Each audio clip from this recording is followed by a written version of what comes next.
ka ọnụka Christ Holy Church International Amanuke Reverend Pastor Patrick Chigbata agwụga ndị na-eso ụzọ Christ ka ha na-achọ ikpe udo nakwa iji obi umeala wee kpudebe Chineke nso n'obi ha niile n'ịtụ mma ekene. Reverend Pastor Chigbata onye mere ka amata nke a n'okwuchukwu ya sịrị na Chineke kwesịrị ntụkwasị obi bụrụ onye obi ọmịiko ịgbaghara ụmụ ya na igosi ha obi ebere ka ha wee na-eto eto n'okwukwe. Onye nta akụkọ anyị bụ Amaka Chibuzokoye kọrọ anyị akụkọ a ka o si gaa.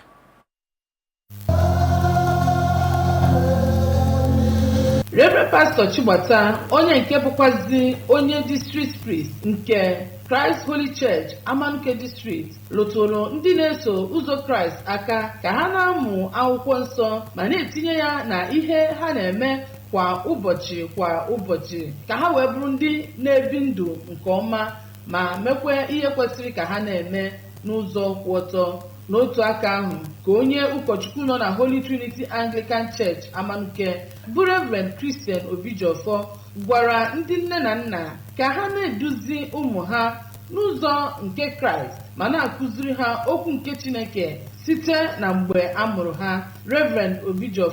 onye nke sịrị na Jizọs Kraịst bidoro njem oziọma ya n'oge sịrị na onye ọbụla kwesịrị ka ọ na-eduzi obi ụmụ ha ka ha wee na-eyi Kraịst ahụ ma kụziere ha nke bụ amamihe, agụgụ isi, ụzọ kwesịrị ka ha wee na-eto ma gbaruo iru wee nye ihe na-emezi n'ụwa n'oge ugbu a si na ụfọdụ ụmụ ntorobịa bụ ndị nke na-ebizi ndụ n'ajọ ihe nke gbatara na ọ bụ site na nke esi wee zụọ ha. Ọ gara n'iru ma dokwa ndị na-alụ di na nwunye ọdụ ma sịkwazịa ka ha bụrụ ndị nke na-emekọ ihe ka ụmụ ha wee soro nzọụkwụ ha wee kunie n'ihi na ha na-ahụ ha mgbe ha na-emekọ ihe. Udo,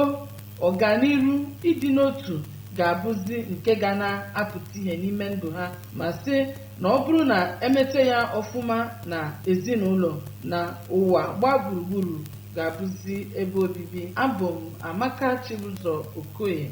maka akụkọ ụwa AVS.